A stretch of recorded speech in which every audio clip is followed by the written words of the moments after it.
Madurai AIIMS மருத்துவக் கல்லூரியில் மாணவர் சேர்க்கை தொடங்கி 4 ஆண்டுகள் ஆகிவிட்ட நிலையில் 61% அதிகமான பேராசிரியர் பணியிடங்கள் நிரப்பப்படாமலே இருப்பது அம்பலமாகியுள்ளது.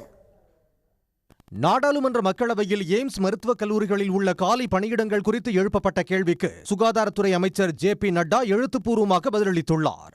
அதில் எய்ம்ஸ் மருத்துவக் கல்லூரியில் 183 பேராசிரியர்கள் இருக்க வேண்டிய நிலையில் 70 பணியிடங்கள் மட்டுமே நிரப்பப்பட்டுள்ளதாகவும் 113 பணியிடங்கள் காலியாக உள்ளதாகவும் தெரிவித்துள்ளார். ஆசிரியர் அல்லாத பணியிடங்களுக்கு 911 பேர் தேவை என்ற நிலையில் 40 பேர் மட்டுமே பணியில் உள்ளதாகவும் 871 பணியிடங்கள் காலியாக உள்ளதாகவும் அவர் கூறியுள்ளார். இதேபோல் குஜராத் மாநிலம் ராஜ்காட் எய்ம்ஸ் மருத்துவமனையில் 57% பேராசிரியர் பணியிடங்களும், உத்தரப்பிரதேச மாநிலம் ரேபரேலி எய்ம்ஸ் மருத்துவமனையில் 47% பணியிடங்களும் காலியாக உள்ளதாக அவர் தெரிவித்துள்ளார்.